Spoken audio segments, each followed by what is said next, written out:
vamos a la escritura, vaya al libro de los Hechos. Le voy a dar 3 porciones, pero les voy a ir explicando una por una para poder avanzar. Dios bendiga a nuestros hermanos que también ven los videos por internet, hermano. Agradecemos a los hermanos que también toman el tiempo por hacerlo.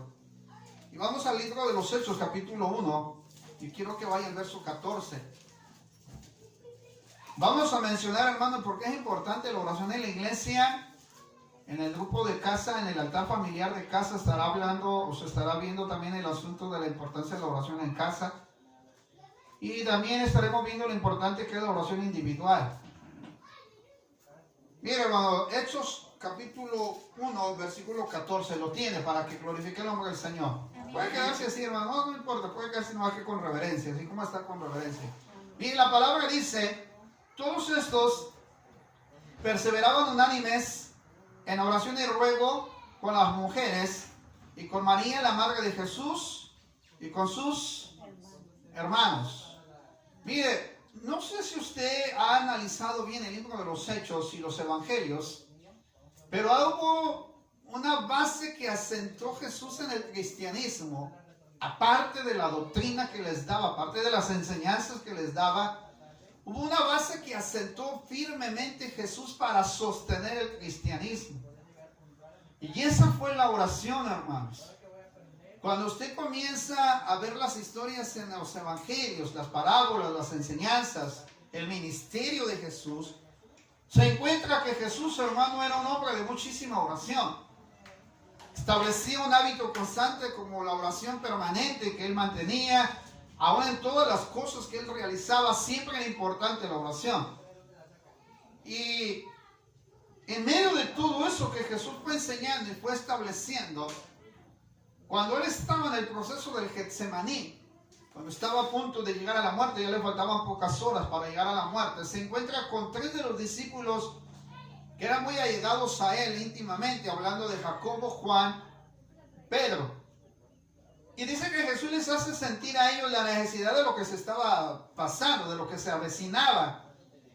Siempre he dicho, hermano, que se tiene que orar antes de las circunstancias. Se tiene que orar en medio de las circunstancias. Y se tiene que orar después de las circunstancias. Previo antes a las circunstancias, hermano, ya Jesús se estaba sintiendo angustiado, ya se estaba sintiendo casi llegar a la muerte. Y de repente le dice a sus discípulos, quedaos aquí, mientras en tanto voy y oro, y jala a 3 discípulos, Pedro, Jacobo y Juan, y se los lleva. Ahora, les confía algo. ¿Sabe qué les confió a esas 3 personas? La oración. Jesús les dijo, velad conmigo. Quedaos aquí, mientras yo voy más adelante, como tiro de una distancia de una piedra, y dice, yo voy a orar allá, mientras voy, quiero que velen conmigo. Y les dejó una encomienda, que velaran.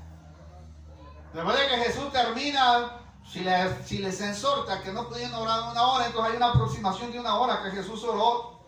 Y regresa y les dice a Pedro, bueno, Pedro, ¿acaso no habéis podido velar conmigo 1 hora? La pregunta que les hace es que les había encomendado, hermano, el hecho de que permanecieran velando, es decir, que estuvieran atentos, apercibiendo las circunstancias que venían. Y ellos no se previnieron a las circunstancias.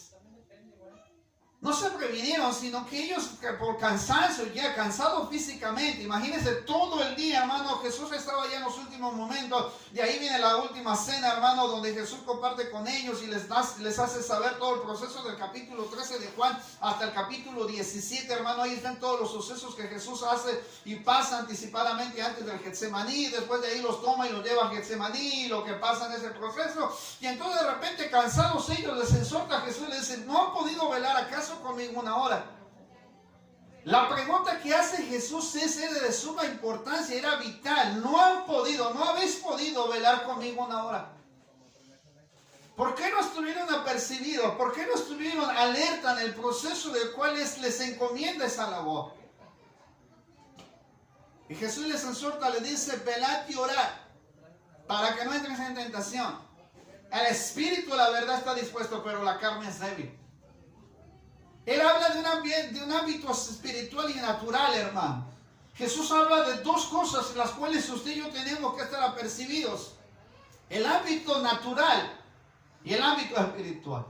Pedro más adelante escribe en su carta, en la primera carta de Pedro, en el capítulo 5, hace mención y dice, hermanos, que el diablo anda como león rugiente buscando a quien devorar. Pero también Pedro dice, ceñir vuestros lomos de nuestro entendimiento para que comprobemos, para que sepamos. Pablo dice, para que comprobamos cuál sea la voluntad de Dios agradable y perfecta. Sé que tanto Pedro como Pablo sabían la importancia que era mantenerse alerta y apercibidos, hermanos, conscientes de las circunstancias que vendrían. Y para eso se necesita la oración. Para eso se necesita la oración, hermanos. Hace unos días atrás tuve ya más, ahora sí pude entender un sueño que estaba pasando. De que estaba yo en una iglesia, hermano, que no es esta que estábamos ayudando a construirla, pero que de repente estaban haciendo varios cambios, varios procesos, y a lo lejos vi, ahora sé quiénes son porque están enfermos los dos pastores, y de repente me miré hacia una laguna y me decía el hermano, mira, ahí hay una gran cantidad de peces y hay que sacarlos, es una gran bendición, pero después vi el agua revuelta, así como cuando se hace chocolate, cuando viene el agua de allá arriba de la sierra y ve que se hace como chocolate. Y entendí que eran problemas. Y en realidad estaba orando, y una noche el Señor, hermano, antes de ir a predicar a una iglesia, me tocó ir un día miércoles, de repente el Señor por la madrugada me levanta con un sentido de vela y llora, vela y llora, vela y llora. 3 veces me repite el mismo mensaje, vela y llora, vela y llora, vela y llora. Ayer, para amanecer hoy, se me fue el sueño alrededor casi desde las 2 y fracción de la mañana.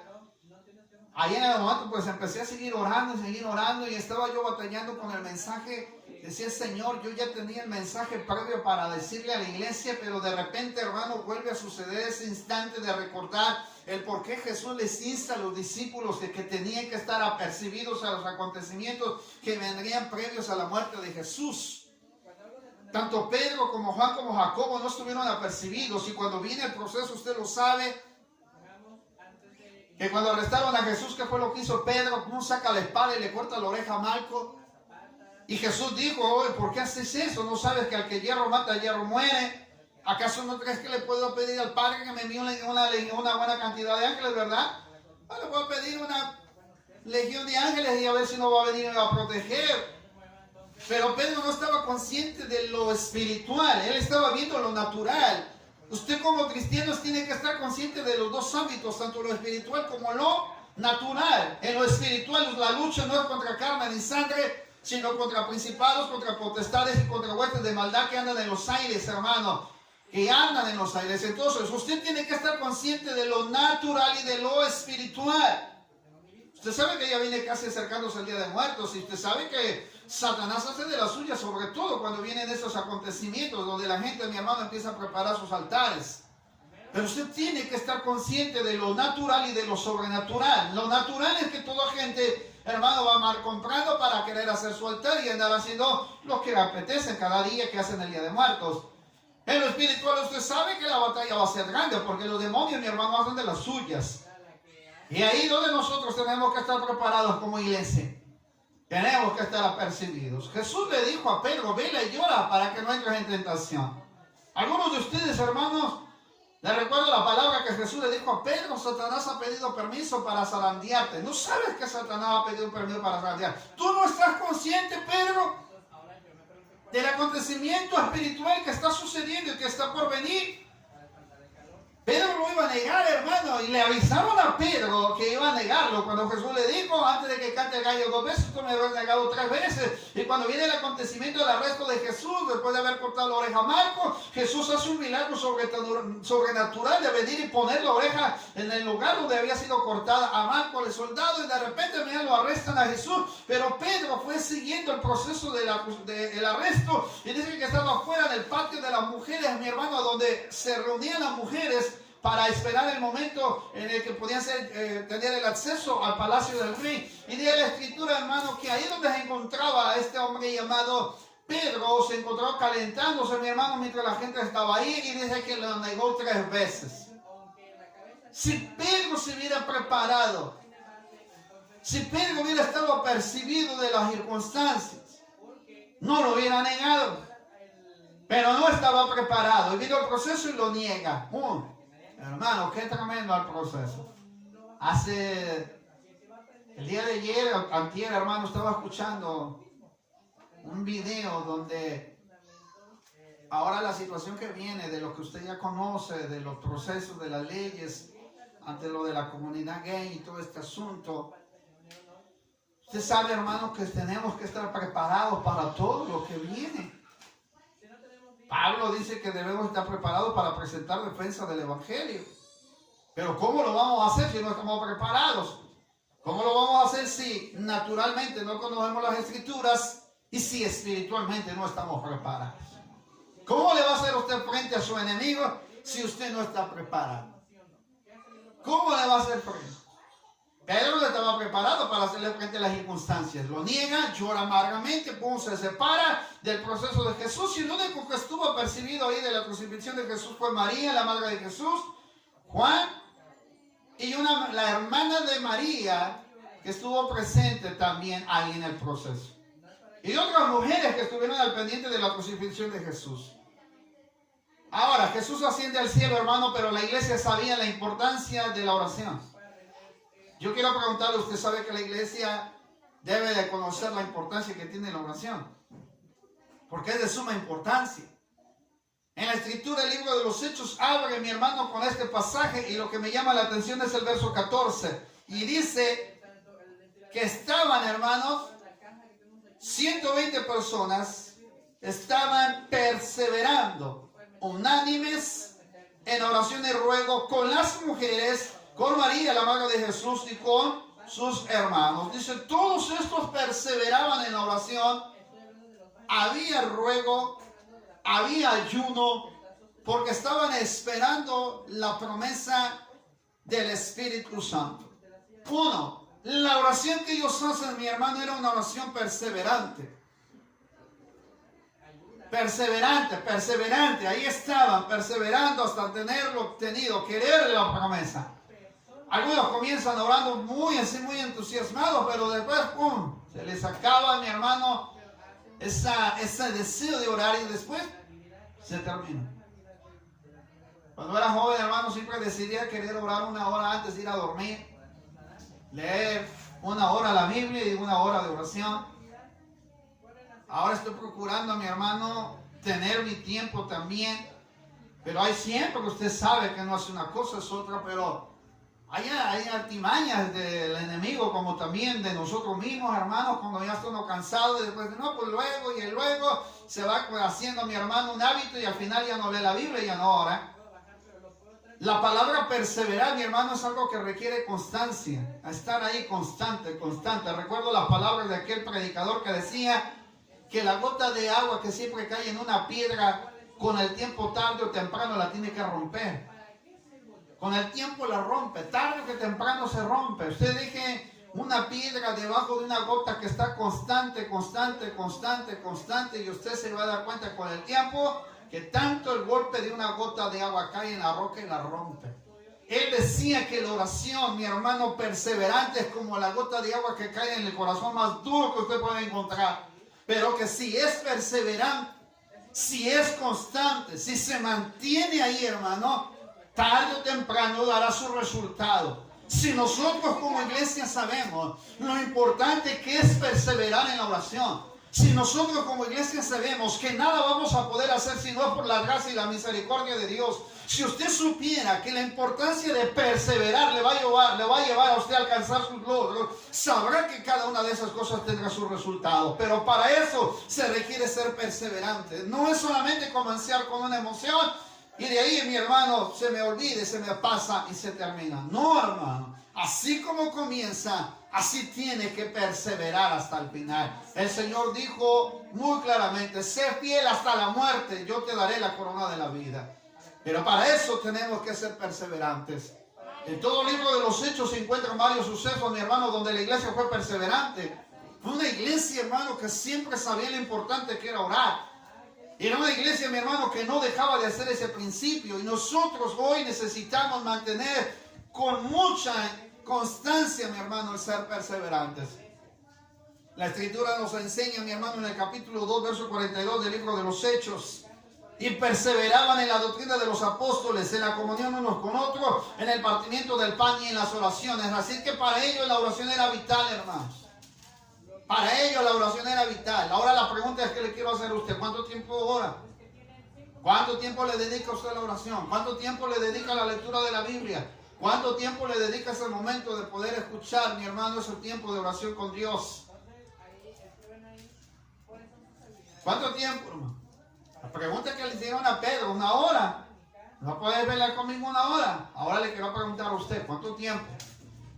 Hace años, cuando comenzaba el ministerio pastoral, recuerdo que platicaba con un pastor bautista y hablábamos referente a la oración, que cuánto tiempo se tenía que orar para mantener una vida devocional delante del Señor. Y le decía: hermano, yo procuro orar por lo mínimo 3 veces al día, las horas, y tengo que mantener por lo mínimo 3 horas de oración. El pastor se me voltea a ver y le digo: hermano, ¿y usted cuánto tiempo ora, hermano? Perdón la indiscreción. Y me dice el hermano: la pregunta que le voy a hacer a usted es ¿cuánto tiempo ora o cuánto tiempo usted me dice que yo oro, o en cuánto tiempo la oración ha hecho cambios en usted? Yo me quedé callado en la pregunta que él me hizo. Usted puede orar 3 horas, pero si en bastante tiempo que usted ora, la oración no lo ha cambiado, entonces usted no ora, hermano. Entonces usted no ora. Le vuelvo a preguntar: ¿la oración lo ha cambiado usted? ¿La oración lo ha cambiado? ¿Nos ha cambiado la oración? ¿O seguimos siendo los mismos hermanos como los fariseos que oraban y oraban y oraban y eran sido vistos por los hombres? Un día en la escena bíblica habla de que entra el fariseo al templo a orar y hace una oración como los cristianos de hoy en día: Señor, tú sabes, Padre, que no soy como aquel publicano, doy mis diezmos, traigo mis ofrendas, doy limonas a los pobres, oro siempre, ayuno, se justifica. Mas el publicano llega ya, mi hermano, reconociendo que era pecador: sé propicio a mi pecador. Mira, Señor, más dice que ni quería levantar la mirada, mi hermano, hacia el templo porque se sentía indigno de poder orar a Dios por su pecado. Mas el fariseo, mi hermano, había tenido una tela de juicio sobre sí porque no quería, mi hermano, que la oración cambiara realmente lo que era su sentir. Esto lo llevamos al tabernáculo al tiempo antiguo y el Señor dijo que permanecería, mi hermano, los sacrificios, pero dijo que en la mesa, mi hermano, de la propiciación se ponían los panes, pero después llevó a la mesa donde se quemaban las grosuras como un incienso. Dice, eso se tenía que levantar, ese olor, ese humo que salía, mi hermano, cuando se quemaban las grosuras antes de llegar al lugar santísimo. Dice que era como un olor fragante al Señor y tenía que estar día y noche delante del Señor. Y en el libro de Apocalipsis dice que eran como las oraciones de los santos que permanecían y que llegaban a la presencia de Dios día y noche. El proceso de la oración para nosotros, si quiere ser perseverante, mi hermano, tiene que producir cambios en nosotros. No es el tiempo que usted me diga cuánto tiempo oramos, sino cuánto nos ha cambiado la oración en el tiempo que oramos. Cuánto nos ha cambiado la oración en el tiempo que nosotros le dedicamos. Cuánto nos ha cambiado.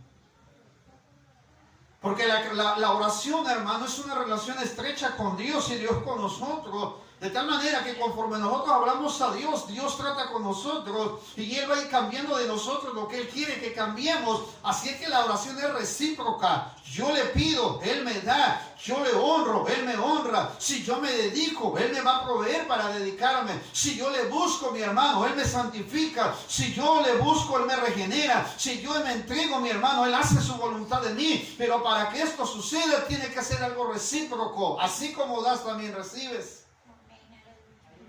Lo importante es saber, hermano, cuánto nos ha cambiado la oración. La vida de los primeros creyentes, mi hermano, al ser perseverantes en la oración, los había cambiado. Dice que no tenían nada en particular de sí que era suyo propio, sino que lo habían hecho como algo común. Y lo compartían según la necesidad de cada uno. Imagínense cómo los había cambiado la oración. Imagínense cómo los había cambiado la doctrina. Imagínense cómo los cambió el Espíritu Santo. Ellos no hacían suyo propio lo que tenían. Veían la necesidad y la compartían con los demás. De tal manera que la oración perseverante produce cambio. Le repito, la oración perseverante produce cambio. Le vuelvo a repetir, la oración perseverante produce cambio. La segunda cosa es que eran permanentes en la oración. Una cosa es ser perseverante y otra cosa es permanecer. ¿No se ha dado cuenta que cuando convocan, hermano, a veces he visto iglesias que convocan 10 días de oración, 15 días de oración, con ayuno, mi hermano, y a veces todo el mundo levanta la mano, pero cuando ya van pasando los días, empiezan a desertar, y empiezan a desertar. Y cuando llega el momento, mi hermano, en que vamos a ver quiénes terminan, hermano, ya más son contaditos los que terminan, no son permanentes. Perseverar, hermano, es una cosa que requiere constancia, permanecer es otra. Algo que a mí me llama la atención, hermano, es cuando permanecen. Los azotaron a Pedro y a Juan.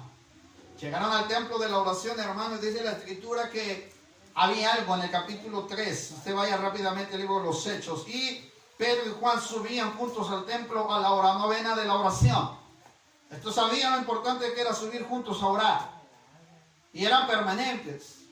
Pedro y Juan subían juntos a la hora novena de la oración. Así que Lucas sabía bien a qué hora sabían orar los discípulos.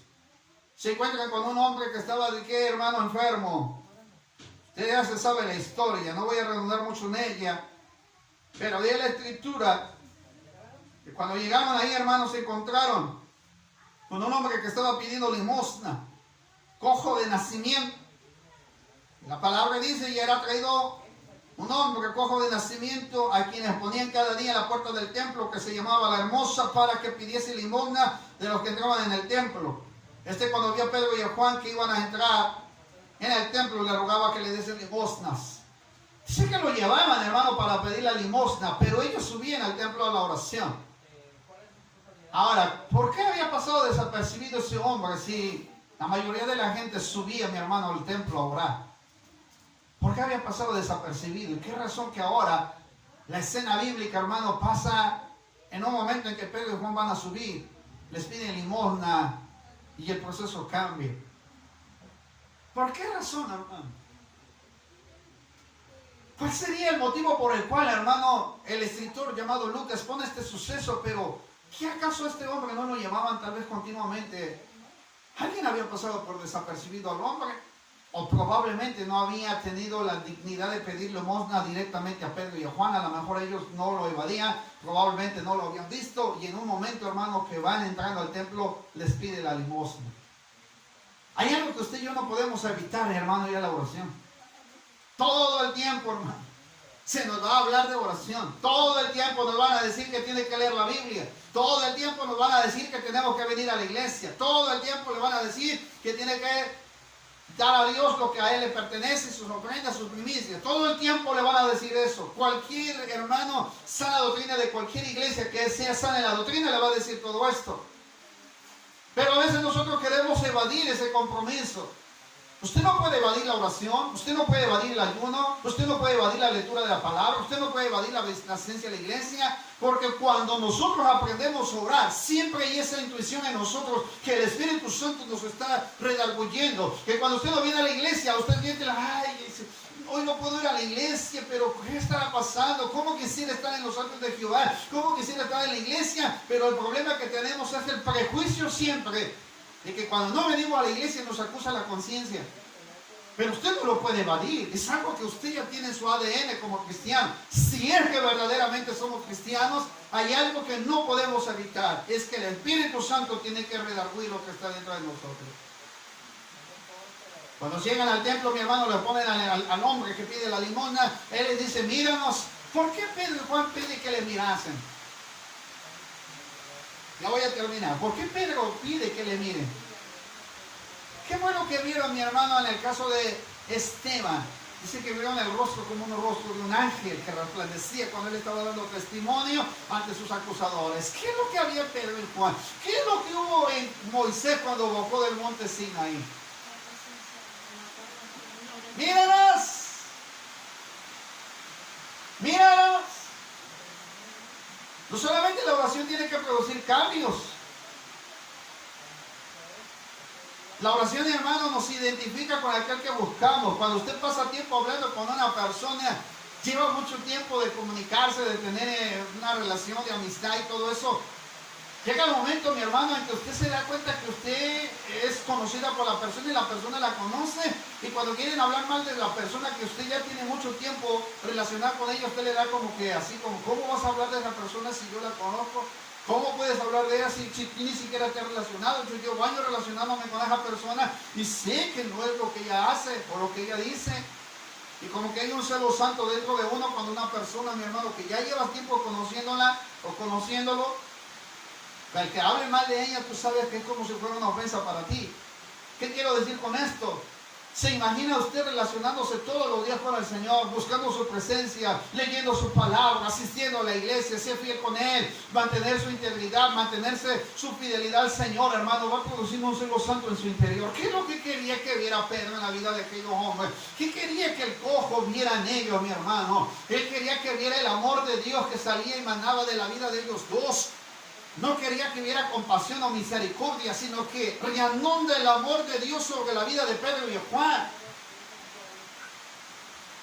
Quería que viera el amor y la misericordia de Dios. Porque ellos pudieran haber dicho en el nombre de Jesús, levántate, le hubieran puesto la mano y pues lo levantan. Pero lo que primero que tenían que ver era que él tenía una necesidad sobre encima de su necesidad física. Había una necesidad espiritual y era que sus pecados fueran perdonados. Había una necesidad espiritual por encima de la necesidad física. Y él necesitaba del amor de Dios. ¿Qué había más sobre encima de eso? Quería ver si había una fe que lo pudiera sanar. Quería ver si él dependería de Pedro y Juan, del dinero, o dependerían de la palabra que saldría de la boca de Pedro y de Juan. Cuando le dice, míranos, el hombre se le queda mirando fijamente y le dice, no tenemos oro ni plata. ¿Qué pasaría por la mente del cojo al decir, no tengo oro ni plata? A lo mejor este hombre en un momento hubiera dicho, ¿para qué me le estoy pidiendo si no tiene nada? Pero de repente Pedro no quiere ir, sino le dice, más lo que tenemos, o más lo que tengo te doy. ¿Qué había en la vida de Pedro? La misma presencia de Dios, pero ahora era el Espíritu Santo actuando sobre la vida de Pedro. ¿Qué es lo que hace la oración permanente? La oración perseverante va a producir cambio en su vida. La oración permanente va a mostrar la gloria de Dios y del Espíritu Santo en su vida. Porque la que le ayuda a perseverar produce cambio. Pero la que le ayuda a permanecer va a producir, mi hermano, que la gloria de Dios se manifiesta sobre su vida. Porque mientras Moisés permaneció 40 días y 40 noches en el monte Sinaí, cuando baja lo que representa, lo que reflejó Moisés, fue la gloria de Dios. Ellos querían que vieran la gloria de Dios, querían que vieran el amor de Dios, querían que vieran la misericordia de Dios. No tengo oro ni plata, lo que tengo te voy a dar. Y lo que tengo es un tiempo de oración, lo que tengo es una relación con Dios, lo que tengo es el mensaje del Evangelio, lo que tengo es el amor de Dios, lo que tengo es la compasión de Dios que está por encima de una moneda, que está por encima de un denario, de un dracma, que está por encima de una moneda de plata, de oro. Lo que de ese dinero no vale tanto a la comparación de la misericordia y el poder de Dios. Por eso le digo, haciendo de la mano en el nombre de Jesús, levántate y anda. El hombre recibe, mi hermano, lo que había reanudado en la vida de Pedro, la permanencia de mantener su vida devocional constante en oración con Dios. Eso era lo que había en Pedro. Jesús dijo, si permanecieres en mí, yo permaneceré en vosotros y ustedes serán verdaderamente mis discípulos. ¿Y qué es lo que Él quiere? Que permanezcas. Él no quiere que solamente seamos como cuando visitamos el supermercado. Vamos de vez en cuando. No, hermanos. La oración tiene que ser perseverante y permanente. Y la tercera, Pablo la refiere, libro de los Hechos también lo refiere, orar sin cesar. La oración debe ser sin cesar. Constante, debe ser ahí todo el tiempo, hermano. Sea que ande caminando, sea levantarse o al anochecer, sea que esté tirado en cama y solamente tal vez no tenga fuerza para levantarse, pero usted tiene que hacer su oración sin cesar. Tres cosas que el Señor quiere que hagamos como iglesia. Uno, su oración tiene que ser perseverante, porque la oración que persevera produce cambio. La segunda, tiene que ser una oración permanente, porque cuando la oración es permanente, vamos a aportar, vamos a producir lo que Cristo quiere que hagamos. Porque cuando usted está arraigado, mi hermano, en la vid, su pámpano reflejará la esencia de la vid. Usted no puede traer en su boca, de salir de su agua, palabras de vida y palabras de maldición. En su vid, mi hermano, no sale agua dulce y salada, lo dijo el apóstol o lo dijo Santiago. De una fuente no puede salir agua dulce y agua salada. Cuando usted está permaneciendo constantemente en la intimidad con Dios, lo único que va a salir de usted es la esencia de la vid a donde usted está permaneciendo. Pero si usted no permanece en eso, no va a salir la esencia de la vid. Cuando usted permanece en la esencia, mi hermano, de la carne, va a salir la carne. Y cuando usted sale y cuando mantiene la permanencia en el espíritu, va a salir lo del espíritu. Usted tiene que conocer las dos esencias. Así que la ley de la carne y del espíritu son diferentes. Usted puede decirle a su carne, hoy la voy a someter. Hoy mira, hermano, no podemos someter la carne si no tenemos el poder de Dios sobre nosotros. Para someter la carne se necesita el poder de Dios en nuestra vida. Pablo dijo, oren sin cesar en la carta de los Tesalonicenses, orar sin cesar. En 1 Tesalonicenses capítulo 5, verso 17. Y en el libro de los Hechos, para que podamos orar, Hechos 12:5, dice la Escritura que la iglesia hacía oración sin cesar. Dice, la iglesia hacía sin cesar oración a Dios por él. Cuando Pedro estaba en la cárcel, en el capítulo 12 del libro de los Hechos, capítulo 5, después de que lo metieron en la cárcel y Pedro había sido matado, Jacobo había sido matado a espada, Pedro lo metió Herodes a la cárcel, hermano, custodiado con 16 soldados. Lo metió hasta el fondo. Dice la Escritura que mientras Pedro estaba ya en la cárcel, la iglesia hacía sin cesar oración a Dios por él. Entonces se da cuenta que aun cuando están las circunstancias tenemos que orar. La iglesia tiene que hacer oración sin cesar. La iglesia tiene que hacer una oración permanente y perseverante. Así que necesitamos orar sin cesar, hermano. Pedro se encontraba en la cárcel y la iglesia sabía lo importante que era mantenerse orando por él. En la clase de la semana que usted va a dar en su altar familiar, vamos a hablar acerca de la importancia que requiere la oración en su casa. Una probadita es que la oración nos protege del mal, hermano, en nuestra casa. El Padre nuestro dice, más líbranos del mal. El que habita bajo el abrigo del Altísimo. Usted sabe que la oración produce una cobertura sobre usted. Pero para eso necesita orar. Es un tiempo difícil el que viene, hermano, y nosotros ya no podemos quedarnos en nuestros laureles, como decía alguien por ahí. Ya no podemos quedarnos, hermano, con que hoy no oro porque no tengo ganas. Hoy no puedo orar porque me siento cansado. Tenemos que orar, hermano. Es que cuando yo empiezo a orar, de repente me quedo acostado en mi cama y siento que me gana el sueño un poco. Cuando me doy cuenta de que quedé bien dormido. Yo he hecho algo que cuando me quiere ganar el sueño, cuando voy a empezar a orar, no, me pongo de pie, me paro. Y a veces camino hacia la cocina ahí, los que han ido a la casa, están la cocina que no están tan lejos. Siento que vivo en una casa de Jehová, y de repente yo allá, me tomo un vaso de agua y me regreso, abro las ventanas, miro por un lado, miro para el otro, ya que siento que se me quita el sueño, me vuelvo a hincar a orar. Y siempre me pasa por la mente lo que Jesús le dijo a sus discípulos, y lo que le dijo Pablo a la iglesia, y lo que la iglesia hacía por Pedro, orar sin cesar. Culmino así, se imagina cuando estaban en la barca los discípulos que estaban batallando porque se había levantado la tempestad. Y Jesús iba durmiendo en la barca y se les dijo que Jesús, mire hermano, algunos saben, lo importante es que la oración, se está hundiendo su barca, pero ni así ni ora. Algunos saben lo importante que es orar, algunos saben la importancia y el poder que produce la oración, pero han hecho que Jesús se mantenga durmiendo. No es que Jesús duerma, es que no hemos querido levantarlo, o no nos hemos querido levantar. Alguien se acordó del maestro, va con nosotros. A veces nos acordamos ya cuando casi nuestra barca se está inundando y ya estamos tratando de sacar el agua a fuerza, con nuestra propia fuerza queremos sacar los problemas, no se puede, hermano. Eso lo voy a escuchar en el altar familiar. La tempestad estaba arreciando y los males te dan una probadita y de repente ¡ah! Jesús va con nosotros. Alguien se acordó que iba durmiendo. Jesús baja rápidamente a despertar. Ahora no, yo quisiera imaginarme en la clase de barca que iban, porque había diferentes barcas Como cuando Jesús se puso a la barca para enseñar a la multitud, tomó la barca en la que estaba Pedro y lo metió y de ahí los enseñó. Pero ahora, yo me pregunto qué tipo de barca sería, porque Jesús iba durmiendo y a lo mejor Jesús nomás los iba viendo cómo estaban batallando, ¿verdad?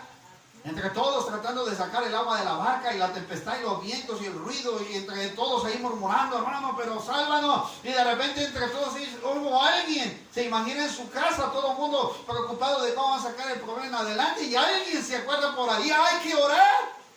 Pero se acuerdan ya cuando los problemas están encima y ya se están anegando, ya cuando tienen el agua hasta el cuello, entonces clámame y yo te responderé, te enseñaré cosas grandes y ocultas que tú no comprendes ni entiendes.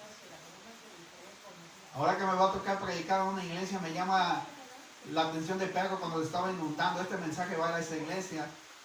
Cuando Pedro se estaba ahogando, después de que caminó sobre las aguas, y cuando lo deja de mirar, uno se va hacia abajo y se está ahogando. ¡Sálvame! Así algunos están, hermano. Quieren que los salve sabiendo que usted tiene en sus manos.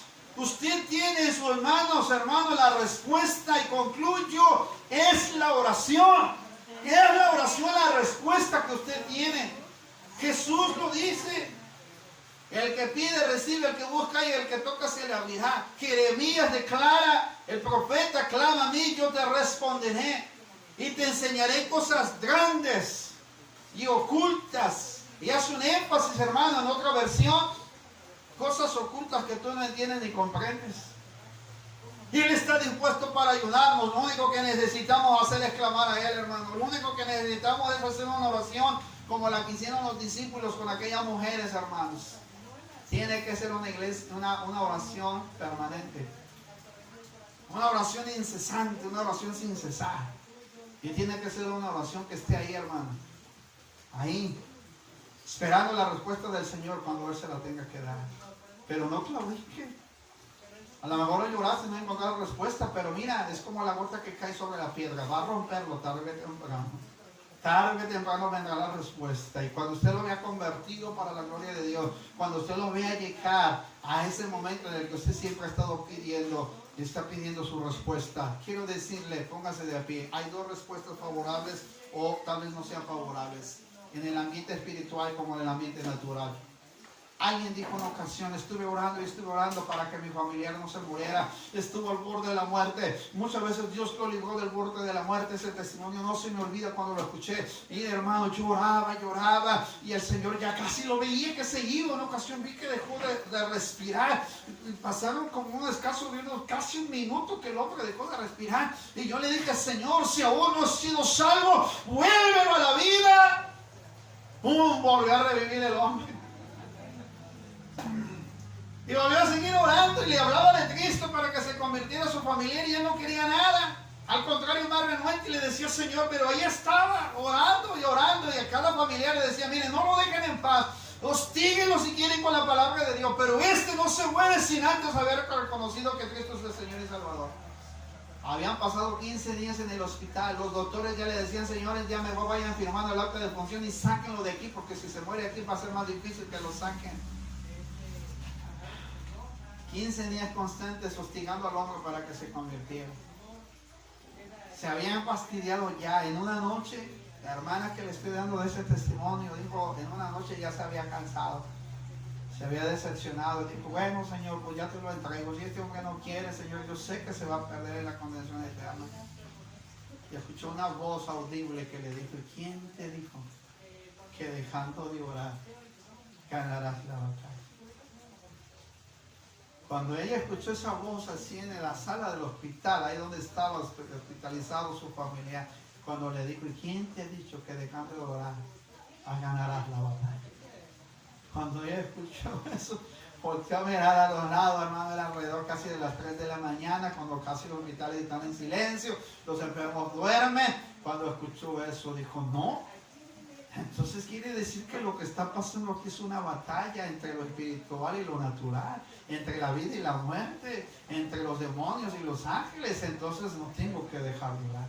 Se hincó ahí en la sala del hospital y empezó a orar, Señor, si aún tienes misericordia de mi hermano, te pido que lo alcances. No sé qué milagro tengas que hacer.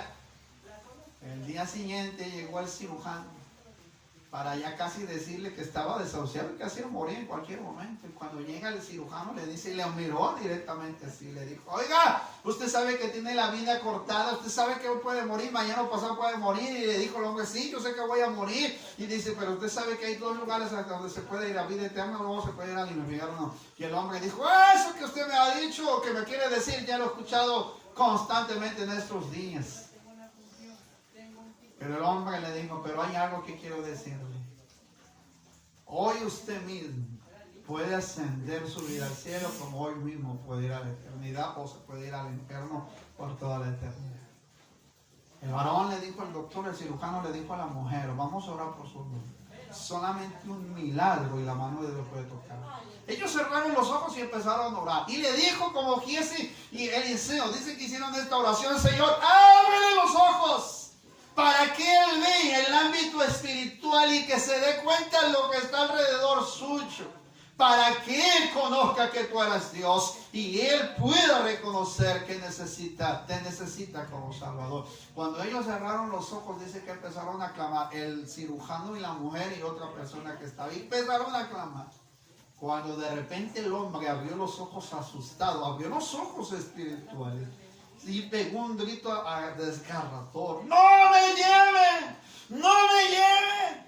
Yo no me quiero ir a ese lugar oscuro. Dije que lo estaban tomando dos demonios, una a la mano derecha y otra a la mano izquierda, y que le estaban hablando cosas horribles y se lo estaban hablando, que lo querían llevar. Cuando el hombre vio los ojos espirituales, se dio cuenta que sí estaba para la condenación eterna.